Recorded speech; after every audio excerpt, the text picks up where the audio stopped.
సోమవారం రోజు జూన్ 15 అమావాస్య మూలంగా చాలా మంది విద్యార్థులు బడికి హాజరు కాలేదు. ఇక జూన్ 15 నుంచి విద్యార్థులు రెగ్యులర్ గా బడిబాట పట్టారు. ఈ క్రమంలో స్కూళ్లు తెరుచుకున్న నేపథ్యంలో పలు ప్రభుత్వ పాఠశాలల్లో సరైన మౌలిక సదుపాయాలు లేక విద్యార్థులు తీవ్ర సమస్యల్ని ఎదుర్కొంటున్నారు.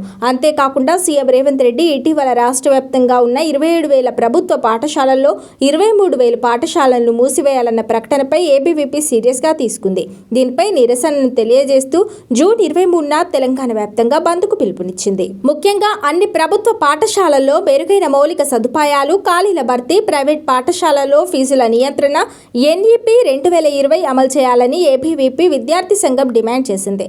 అంతేకాకుండా రాష్ట్ర వ్యాప్తంగా ఉన్న 27,000 ప్రభుత్వ పాఠశాలల్లో 23,000 పాఠశాలలను మూసివేయాలన్న సీఎం వ్యాఖ్యల్ని ఖండించింది. ప్రభుత్వ పాఠశాలలను మూసివేసే ప్రయత్నాలను ప్రభుత్వం విరమించుకోవాలని, దీంతో పాటు అలాగే అధిక ఫీజుల పెంపు ద్వారా తల్లిదండ్రులను దోచుకుంటున్న ప్రైవేట్, కార్పొరేట్ పాఠశాలలపై కఠిన చర్యలు తీసుకోవాలని ఏబీవీపీ డిమాండ్ చేసింది. రాష్ట్రంలో స్కూళ్లను మూసివేస్తే పేద, నిరుపేద విద్యార్థుల భవిష్యత్ అనిశ్చితిలోకి వెళ్తుందని ఏబీవీపీ నేతలు తీవ్ర ఆందోళన వ్యక్తం చేశారు. ముఖ్యంగా ప్రైవేట్, కార్పొరేట్ పాఠశాలల్లో అధిక ఫీజులపై చర్యలు తీసుకోవాలని ఏబీవీపీ కోరింది.